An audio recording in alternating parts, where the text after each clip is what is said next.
গত দুদিন ধরে আপনারা আজকে ছাত্র ধর্মঘটের অভিজ্ঞতা শুনলেন দেবাঞ্জনের কাছে।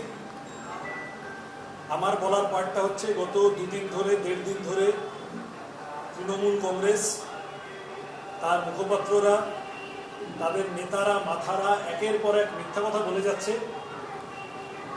এবং মিথ্যা কথা চরম সীমায় পৌঁছায় যখন গতকাল তৃণমূলের এক মুখপাত্র দেবাংশু ভট্টাচার্য তিনি তার ফেসবুক প্রোফাইলে বা আরও সোশ্যাল মিডিয়া হ্যান্ডেলগুলো হতে পারে সেদিন যাদবপুর বিশ্ববিদ্যালয়ের ঘটনা তার ভিডিও, ট্যাম্পার্ড ভিডিও, কনকক্টেড ভিডিও, সাজানো ভিডিও, বানানো ভিডিও দেখিয়ে বোঝানোর চেষ্টা করেন যে শিক্ষামন্ত্রীর গাড়ির তলায় কোনো ছাত্র যায়নি, আসলে গোটাটাই সাজানো ঘটনা, বানানো ঘটনা। এখন দেবাংশুর মাথায় এগুলো কে ঢুকিয়েছে জানি না, ওর টিম এত কাঁচা কাজ কি করে করলো যারা ওকে ব্রিফ করে আমি বলতে পারবো না। শিক্ষামন্ত্রী ব্রাত্য বসু তিনি গতকাল মিডিয়ায় বলেছেন যে তার গাড়ির তলায় একজন ছাত্র চলে গিয়েছিল এবং তিনি সেই যে ছাত্র আহত হয়েছে, আক্রান্ত হয়েছে তার জন্য তিনি দুঃখিত। 24 ঘন্টা লাগিয়েছেন কিন্তু দুঃখ প্রকাশটুকু করেছেন। আর শিক্ষামন্ত্রীর দলের মুখপাত্র সে সাজানো ভিডিও দেখিয়ে বলছে যে এরকম কোনো ঘটনা ঘটেনি। এখন ব্রাত্যবাবু আর দেবাংশুর নিজেদের মধ্যে টেলিফোনে কথা না হলে তার দায় আমাদের নয়। কার কথা ধরব? আমরা সত্যি যা হয়েছে সেইটাকে ধরব। তৃণমূল কংগ্রেসের পক্ষ থেকে যা দেখানো হচ্ছে, যা বোঝানো হচ্ছে তা আদতে অসত্য ভাষণ, মিথ্যাচার, এবং যারা এই মিথ্যাচার জেনে বুঝে করছে যাদবপুরের ছাত্রদের উচিত তাদের বিরুদ্ধেও এফআইআর করা। কারণ আসলে এই ধরনের মিথ্যাচার করে শাসক দলের মুখপাত্ররা, নেতারা, মন্ত্রীরা তারা তদন্তকে প্রভাবিত করার চেষ্টা করছেন। এই কারণেই পুলিশ হাইপার অ্যাক্টিভ হয়ে প্রতিবাদীদের পিছনে পড়ে গেছে, ইন্দ্রানুজের বয়ান রেকর্ড করছে না। কিন্তু আসলে যে শিক্ষামন্ত্রী গাড়ি চালিয়ে দিলেন প্রতিবাদী ছাত্রের উপর, তার বা তার অ্যাসোসিয়েটদের গ্রেপ্তারি নিয়ে কোনো কথা বলছে না। আমরা ইতিমধ্যে অভিযোগ করেছি, ছবি দিয়ে অভিযোগ করেছি, নাম বলে অভিযোগ করেছি। ওয়েবকুপার অ্যানুয়াল জেনারেল মিটিং যাদবপুর বিশ্ববিদ্যালয়।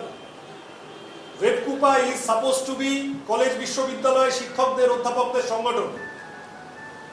সেখানে এরা ছুটির দিনে টিএমসিপির মধ্যমগ্রাম থেকে আসা নেতা কি করছে? ওই মাতব্বরি করতে কে ঢুকিয়েছিল? জবাব দিতে হবে। বহিরাগতদের নিয়ে বাদরামি করতে তৃণমূল পরিকল্পনা মাফিক ঢুকেছিল। আরো সব ছবি ভিডিও আছে। এখন হিরো সাজছেন এমন প্রফেসর, তৃণমূলপন্থী প্রফেসর গাড়ি থেকে নেমে পুরুষ প্রফেসর ছাত্রীদের কিলচড় লাথি ঘুষি মেরে গাড়িতে উঠে গেছে। মানা যায় না, হয় না। তারা এখন বাইরে এসে এই ধরনের অভিযোগ করছে ছাত্রদের বিরুদ্ধে।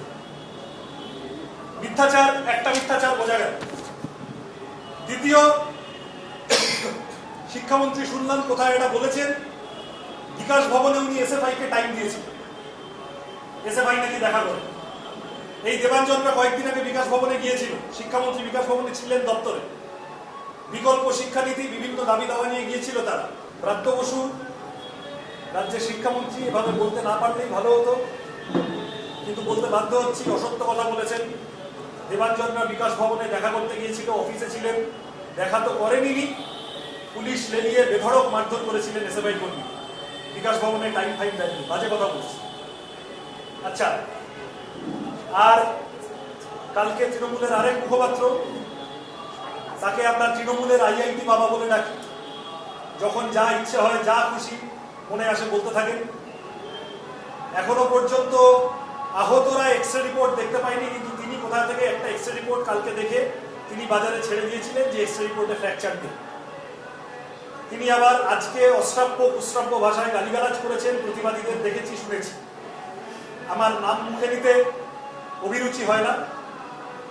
যা পেরেছেন, যা বলেছেন, আসলে নিজের পরিচয়, নিজের দলের পরিচয় বেআব্রু করছে।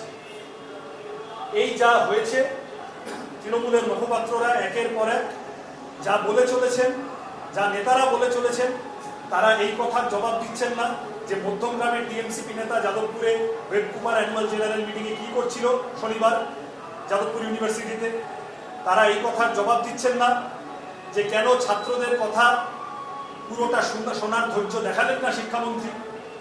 তারা এই কথার জবাব দিচ্ছেন না যে বাইরের অত লোককে খানিকক্ষণের মধ্যে ঝুঁকিয়ে নিয়ে মন্ত্রী সাংসদ সবাই মিলে একটা তালগোল পাকানোর জন্য মিছিল করতে নেমে পড়লেন। শিক্ষাঙ্গনের ভিতরে টিএমসিপি ইউনিট আছে, যাদবপুরের ভিতরে টিএমসিপি ইউনিট ফাংশন করে, যেখানে যেখানে বামপন্থীরা শক্তিশালী সবার কথা বলার জায়গা আছে। টিএমসিপি ভোট পায় না যাদবপুরে, সেই দায়িত্ব আমাদের, কিন্তু যেখানে টিএমসিপি আছে সেখানে এসএফআই সহ বামপন্থীরা কথা বলার সুযোগ পাবে না। এটা কিরকম গণতন্ত্র তারা জবাব দিচ্ছেন না। 8 বছর ধরে ছাত্র ভোট বন্ধ, কলেজের পর কলেজ ফি বুক ছাত্রদের দেখলে বোঝা যাবে কলেজের পর কলেজ ইউনিয়ন ফি নেওয়া হচ্ছে, কিন্তু ইউনিয়ন নেই। তাহলে ইউনিয়ন ফির নামে যে টাকা নেওয়া হচ্ছে সেই টাকা কোথায় যাচ্ছে? ইউনিয়ন যদি বিভাগ থাকে তাহলে সেই টাকা কার কাছে যাচ্ছে? টিএমসিপি ইউনিটের কাছে চলে যাচ্ছে কিনা? ফেস্ট কমিটি টমিটি ইত্যাদি বিভিন্ন নাম দিয়ে আসলে তৃণমূল ছাত্র পরিষদের কাছে গোটাটা ছাত্রদের টাকা সাইফন হচ্ছে কিনা, বড় দুর্নীতি জোচ্চুরি আছে কিনা এর পিছনে, এই আশঙ্কা আমরা করছি। কেন ছাত্র ভোট হচ্ছে না তার কোনো জবাব নেই।